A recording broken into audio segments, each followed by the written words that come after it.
How we doing, everybody? My name is Brandon. Today we're going to be cooking some ribeye steaks and a New York strip steak. Going to be cooking over charcoal on that Weber kettle sitting behind me. Something that anybody can do. You can pick up a charcoal grill for $20 at Walmart. Not very hard to make a good quality product at home. Today I'm going to show you some of my methods and quick, easy way to make some good steaks. So stick with me. As I start out with, we got 2 ribeyes, we got a New York strip. When picking out your steak, you want to look for this marbling on the inside right here. As you can see, it's a ton of fat in these, fattish flavor. Bigger chunks aren't going to render as much, but those right there are what's going to give you your moisture and your flavor in the meat. And to season these steaks, we're just going to be using some salt, pepper, garlic, and onion. Mixed it up, put it in an old shaker, and you're just going to shake it across pretty evenly.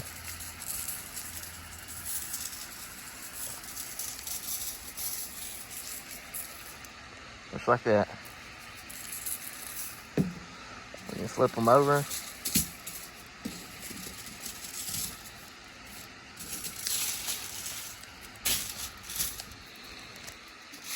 And do the same thing on the other side.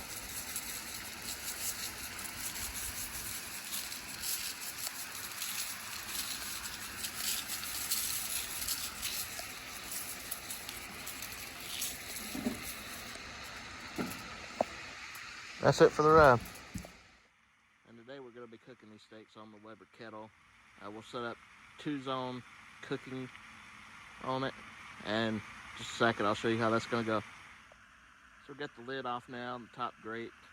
Basically what we're going to do, we're going to draw an imaginary line halfway through the grill, and we'll put all of our coal and all of our wood on one side of it. And then when we're cooking with indirect, we'll have our steaks on this side of the grill. And when we get ready to sear, we'll put them directly over the coals. So today we're using B&B charcoal. I'm using the briquettes instead of the lump today because Academy was sold out in the lump when I was here the other day. And this is all I had, thanks to everybody panic buying for the coronavirus. So I'm going to be using that. Got my chimney going, starting to light it. As you can see, I've got a charcoal basket in there. I'm not going to be putting the charcoal in the basket. I'm just going to use it as a divider to keep all the charcoal over to about the side where it's burning at now. So we're going to let this get heated up and then we'll come back. So as you can see, the charcoal is starting to get burning good. As the fire starts getting towards the top of the chimney, I take a couple of pieces of wood that I'm going to be cooking with. Today I got a couple of splits of cherry. I go ahead and set them on top. Just get that wood burning so you're a little bit easier to get the clean smoke once we get it going. So now we got our coals burning pretty good. Our wood's caught on fire good, so we're going to go ahead and dump it into the grill. First thing I do, I got these thick gloves on. Helps protect my hands from heat. I can actually grab this wood straight off the fire. It doesn't burn me. I'll set the wood off to the side. Just like that. So just pick this up and dump it.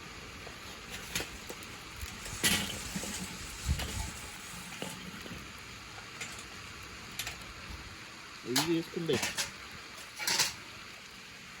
Once I've done that, I take the wood and I put the wood right on top. Just like that. Alright, we got our grates clean now, put in place. You can see we got all the coals on the right side of the grill. Left side we got nothing.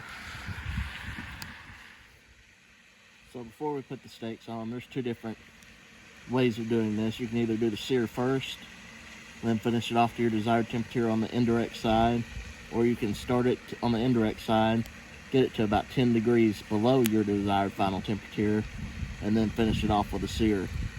For thicker steaks, I normally do the reverse sear, which is cooking on the indirect side first. These steaks are a little bit on the thinner side. They're only about 3/4 of an inch thick, maybe an inch thick. So I'm going to sear them off first and then move them over. So the most important step of all this, very first thing you gotta do, you gotta take your tongs, gotta click them 3 times. That's for good luck. If you don't do that, your steak's gonna turn out terrible. So now we're just gonna throw the steaks on the grill. We'll cook them for about 30 seconds, 45 seconds per side. Flip them, get the crosshatch, and then we'll move them over to the indirect side. So here we go.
There's that side.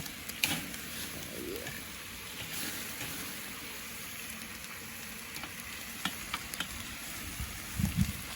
It's sort of falling apart on me.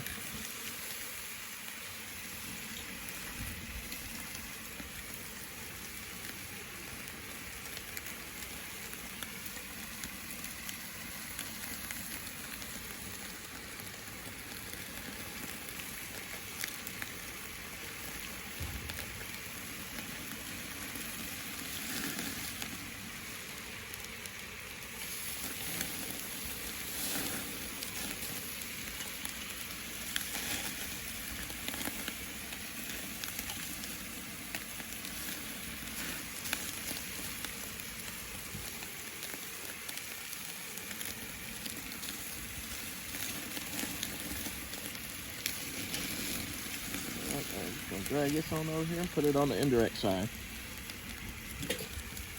Just like that. Just over the hotter side a little bit.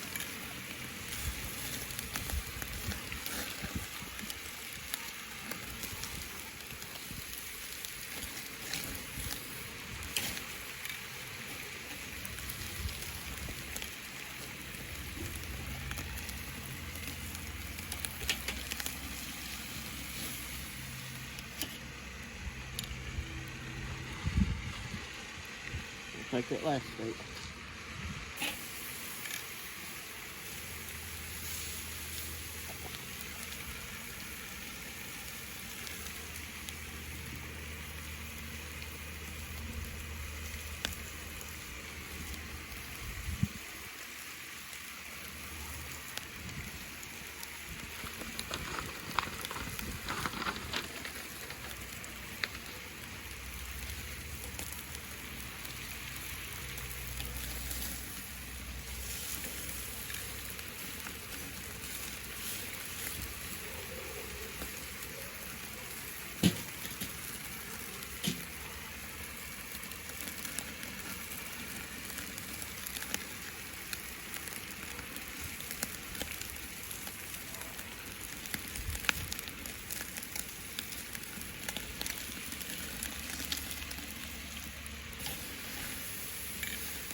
Bit.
Alrighty. So we got them all seared off now. Put this over here.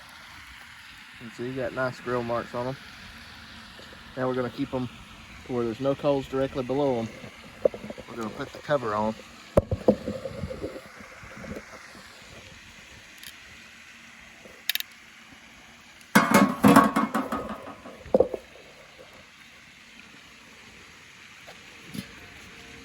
And the way the vents are set up on this, we're going to put the vent side over the steak.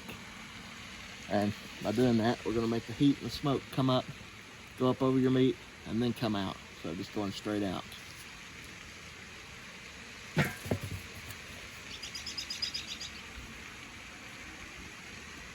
And these steaks are pretty thin, so we're going to let them go for a couple minutes. And we'll check the temperature. It won't take them very long past the sear. We're going to be shooting for an internal temperature of about 130-ish final temperature. So now we wait. All right, it's been a couple minutes. Now we're gonna go ahead and take the lid off. We're gonna be probing this to see the temperature. We're gonna be using this Inkbird instant read thermometer. This thing works really well. It's only like 15 bucks on Amazon, so that's what I use.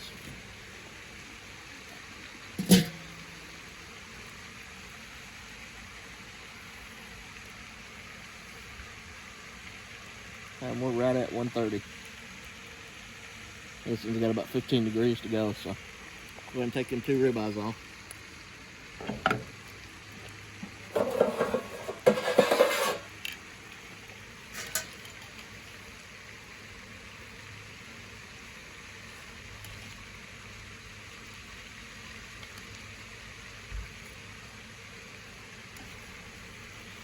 And we'll give that New York strip just a couple more minutes.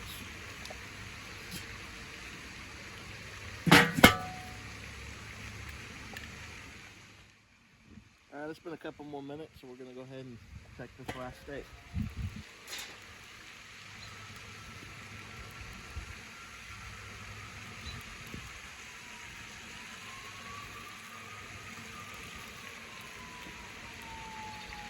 And it's good. We're going to take it off, bro.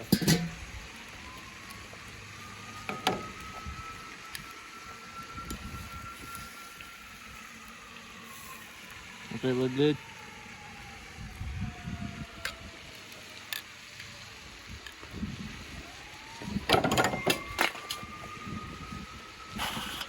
Close off.